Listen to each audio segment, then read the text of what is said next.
Дух мужества, стойкости, несгибаемой воли в бронзе. В Назране открыли памятник великому сыну народа Карцхалу Мальсагову. Нравственная и ответственная личность – основа сильного государства. В Ставрополе прошел второй форум Всемирного Русского Народного Собора. Герои непридуманных историй. В Малгобеке прошла презентация книги Хаджимурада Хамхоева.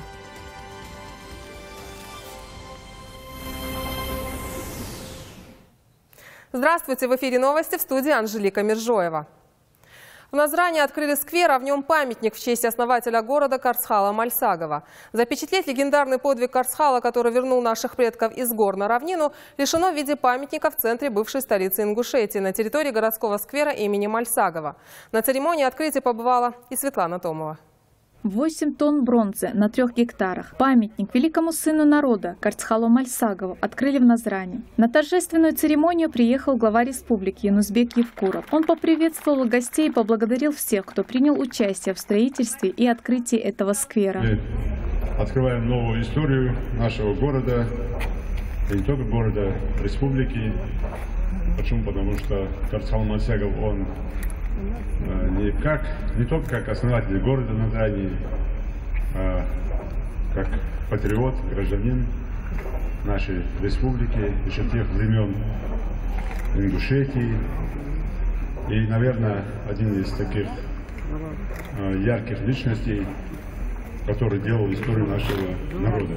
Каждый народ бережно хранит в своей памяти имена героев. Одним из них был и остается выдающийся человек Карцхал Мальсагов, который более 200 лет назад основал Назрань, вернув тем самым свой народ из гор на равнины Предкавказья. На открытие памятника приглашены и родственники из степа Мальсаговых, которые благодарят каждого, кто принял участие в его создании и установке. Всем, кто принимал участие, хоть какое-то участие.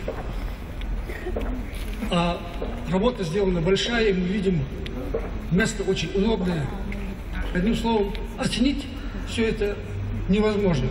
Подготовка монумента была доверена народному художнику России Али Магомедову, который воплотил в образе Мальсагова дух мужества, стойкости и несгибаемой воли. Также в дизайне и оформлении проекта приняли участие и сыновья скульптора. Али Магомедов говорит, что на работы с эскизами, проектом и созданием памятника ушло 1,5 года. Конечно, мы планировали первоначально и проекты по поручению президента Юнусбека Баматгаревича, как парк, и в этом парке, значит, что был и памятник великому сыну ингушского народа Карцхалу Мальсагову. А чтобы создать образ производителя, образ великого сына Мальсагова, это, конечно, очень сложная задача была. Сотни деревьев и десятки скамей. Сквер имени Мальсагова не просто напоминание о прошлом, но и место, куда жители и гости республики могут приходить, чтобы погулять и отдохнуть от будничной суеты. Еще одна достопримечательность в самом центре города.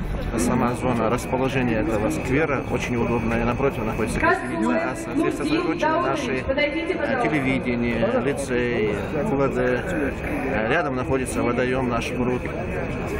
Мы высадили здесь порядка в районе 900 деревьев разных сортов.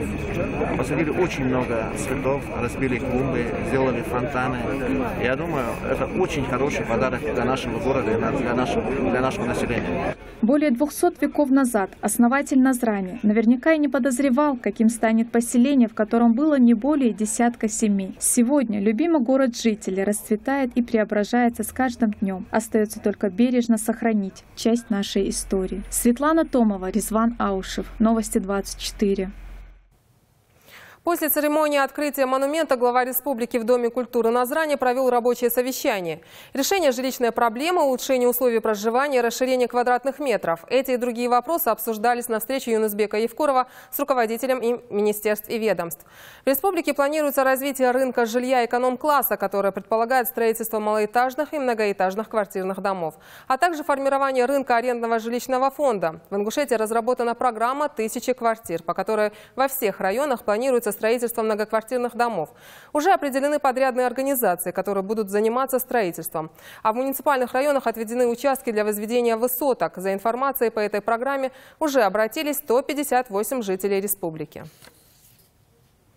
Нравственная и ответственная личность – основа сильного государства. Под таким девизом прошел второй форум Всемирного Русского Народного Собора в Ставрополе. Развитие образовательной сферы, формирование государственной политики в области культуры и искусства, воспитание молодого поколения. На эти и другие вопросы попытались найти ответы участники форума. Подробности в сюжете Марии Мистоевой. Форум начался с пленарного заседания, в котором приняли участие заместитель председателя правительства России, полномочный представитель президента в Северо-Кавказском федеральном округе Александр Хлопонин, временно исполняющий обязанности губернатора Ставрополя Владимир Владимиров, митрополит Ставропольский и Невиномысский Кирилл. Обращаясь к участникам, митрополит Кирилл отметил, что форум проводится в преддверии зимних Олимпийских игр в Сочи, которые рассматриваются форумом не только как возможность расширения спортивного и физкультурного движения, но и как эффективный инструмент укрепления страны. Главная цель форума – решение нравственных проблем и пропаганда гуманистических идеалов и принципов личности. В форуме приняли участие около 500 экспертов из российских регионов и стран зарубежья. В течение 2 дней работали по 4 секциям. Надо сделать так, чтобы все то, о чем мы с вами говорим, мы могли донести до самого отдаленного уголка нашего округа, я думаю, всей России, и привлечь и молодежь, и общественность к созидательной работе. Я абсолютно уверен, что все эти задачи выполнимы. От всей души хочу еще раз пожелать всем нам продуктивной работы, творческого настроя. Василий Светличный представлял на мероприятии интересы Ингушетии. Мнение сегодняшних участников, конечно, одно. Это объединение России, усиление ее, восстановление или же сохранение своих принципов и тех ценностей, имеется в виду непроходящих. Это любовь к родине, любовь, почитание старших. Это вопросы своего проживания на этой земле. В Республике Ингушетия есть хороший опыт развития межнациональных отношений. У нас за последнее время не зарегистрировано в республике ни одного случая межнационального конфликта. У нас очень благожелательно относятся к национальным меньшинствам. Политика руководства республики как раз-таки направлена на то, чтобы в республике был прочный этноконфессиональный мир. Форум имеет высокое информационное значение. Россияне и граждане других государств увидят, как глубок и разнообразен духовный потенциал Северного Кавказа, сколько он объединяет народов. В завершении форума утвердили резолюцию, которая будет направлена во все регионы Северного Кавказа. Документ содержит рекомендации органам власти России в развитии миграционной политики, укреплении межэтнического и межрелигиозного мира. Мария Мистоева, Ильяс Ханиев, Ильяс Дасхоев, Новости 24. Новые дороги и мосты на смену смытым. О мерах ликвидации последствий паводков, которые произошли летом прошлого года, говорили на совещании в правительстве Ингушетии. Абубакар Мальсагов собрал руководителей всех служб и структур, задействованных в восстановительных работах, и заявил, что на ликвидацию последствий паводков будет выделено около 800 миллионов рублей. Напомню, что в июне прошлого года из-за проливных дождей горные реки Армхи и Аса вышли из берегов. В результате многие населенные пункты были отрезаны от внешнего мира, снесены дома и смыты дороги. Тогда бурные потоки разрушили мосты и повредили линии электропередач и водоснабжения. На выделенные ранее 400 миллионов построены дороги и отремонтированы мосты, а также оказана материальная помощь жителям. По словам председателя правительства, все восстановительные работы необходимо проводить с учетом возможных чрезвычайных происшествий в будущем.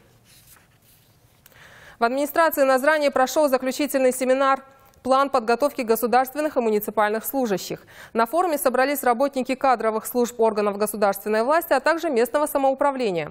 О чем говорили на встрече муниципальные и государственные служащие, в сюжете Хади Адельбиевой. Те, с кого начинается подбор сотрудников в любое учреждение. На семинар приехали специалисты и начальники отделов кадров министерств, ведомств и различных госструктур. Проблемы, с которыми сталкиваются работники кадровой службы, сегодня можно решить сообща. Какие тонкости и сложности возникают в работе кадровиков, делится начальник отдела по вопросам государственной и муниципальной службы администрации главы. Делится специалист опытом, который получил во время поездки на повышение квалификации в Пятигорск, и рассказывает о том, как можно применить полученные навыки на практике. Здесь наиболее острые, наиболее значимые вопросы мы поднимаем, обсуждаем их и приходим к какому-то единому мнению. Подобные семинары не редкость для госслужащих, ведь в их работе необходим постоянный рост, потому тренинги обычно проводят на различных площадках. Но они дают очень хорошую положительную работу, результат работы для нас, кадровиков, потому что нам облегчают работу, так скажем, потому что нам не надо самим искать это законодательство, нам не надо искать новые нормативные акты, нам не надо за нас все это делают, нам преподносят и еще подсказывают, как нам это все эффективно использовать в нашей работе. В администрации главы республики давно функционирует отдел по вопросам государственной и муниципальной службы. Основная функция отдела – содействие руководителю республики по вопросам реформирования государственной гражданской службы и кадрового обеспечения. Также отделу часто приходится заниматься вопросами, связанными с противодействием коррупции в отношении гражданских и муниципальных служащих. Эта работа интересна тем, что мы занимаемся с людьми. Не мы напрямую, а через кадровые подразделения органов исполнительной власти. То есть занимаемся вопросами вот этого кадрового состава, их подготовкой, обучением, передвижением, расстановкой. Помимо этого проводят огромную работу, связанную с дополнительным профессиональным образованием гражданских и муниципальных служащих. Мы тесно взаимодействуем с несколькими вузами, именно с Российской академией народного хозяйства и государственной службы при президенте Российской Федерации, с Южно-Российским институтом, филиалом вышеуказанной академии, и Северо-Кавказским институтом, филиалом Российской академии. Вот последний вуз, Северо-Кавказский институт, с ним у нас взаимодействие очень тесное в течение последних 4 лет. Ежегодно из республики десятки специалистов отправляются в Пятигорский институт повышения квалификации, чтобы повысить профессиональный уровень и улучшить качество работы. Хадия Адельбиева, Илес Дахсхоев, Новости 24.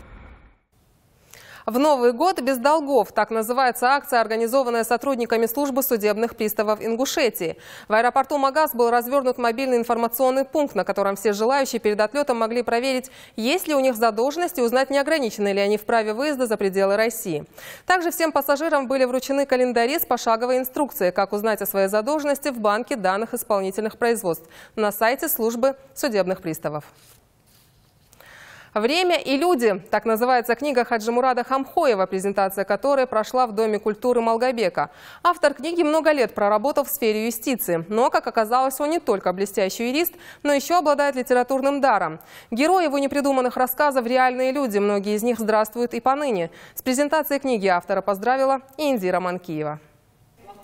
Хаджимурад Хамхоев в своей книге рассказывает о судьбах, людях и событиях. Все это накопилось за время его трудовой деятельности. Ведь не один год автор проработал судьей. Написать книгу, в которой отражаются разные эпохи, советское время и рождение нового государства, его уговорили друзья. На страницах не только его воспоминания, скорее отношение к жизни и мудрость, нажитая с годами. По словам автора, в книге нет придуманных историй и героев. Изменены только имена и фамилии. Все остальное – жизнь.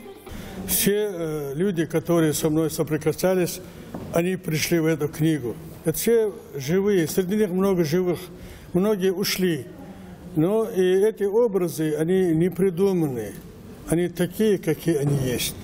И я рад, что они получились жизненными, и что люди интересуются, люди учатся у этих героев книг. Почему? Потому что многие из них совершают добрые поступки. В рамках презентации в Доме культуры организован концерт. Начинающие звезды ингушской эстрады посвящают песни автору, а некоторые приглашенные узнают в героях литературного произведения себя. Друзья и знакомые поздравляют Хамхоева с изданием первой книги, ведь не каждому судье дано писать что-то, кроме приговора. Мемуары обычно они бывают скучными. Вот эта книга, она вовсе не скучная, она читается с большим интересом. И чувствуется вот за этими строками, за этой книгой чувствуется, что уровень автора, вот, его мировоззрение, его доброе отношение к людям, к жизни вообще. Десятки лет на сотнях страниц. Книга хоть и выпущена недавно, прочитать ее успели многие. Мака Мургустова, ученица 10 класса, тоже относится к их числу. Читательница считает, что эта книга не просто о людях, а о доброте, творить которое может каждый. Книга сама по себе очень интересная. Я сама не знакома с этим писателем, но познакомилась по этой книге. Он описывает свою биографию, но точнее не мемуары, а некоторые моменты из своей жизни. жизни.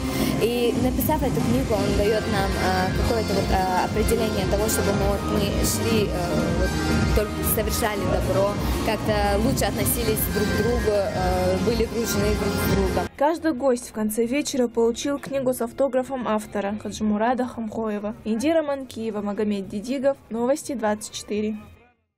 В сельском поселении Икажево прошел турнир по дзюдо. В нем участвовали более 300 спортсменов со всех уголков республики.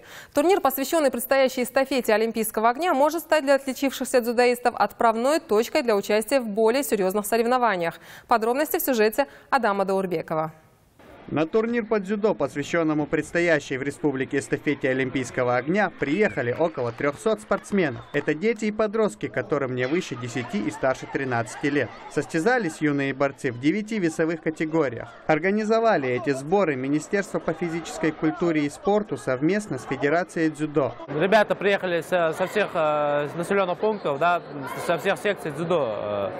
Им интересно, они борются, присматриваются друг к другу, смотрят. И на будущих соревнованиях уже в следующем году на первенстве республики они уже будут друг друга знать и будут как настраиваться на эти соревнования и как им готовиться к этим следующим соревнованиям. Этот турнир проходит накануне первенства, более серьезного события в республике. И именно здесь тренеры присматривают способных и сильных молодых дзюдоистов. Такого рода соревнования – хороший шанс показать себя в борьбе и в дальнейшем добиться лучших результатов. Я думаю, что в ближайшее время у нас появятся чемпионы мира, олимпийские чемпионы будут, чемпионы Европы. Очень профессиональные тренера, растет класс. В мире тоже дзюдо очень сильно поднимается. Я имею в виду в плане того, что популярности. Я интересуюсь в 26-м программе и обязательно выигрываю. И когда я выиграю, буду большой, стану олимпийским чемпионом для Лондона. Приемы, броски и захваты, правильно отработанные и примененные в нужную секунду навыки помогут не только одержать победу сегодня, но и попасть в сборную для участия в первенстве СКФО. Адам Даурбеков, Адам Патиев, Рахман Суров, Новости 24. Это были все новости к этому часу. Оставайтесь с нами.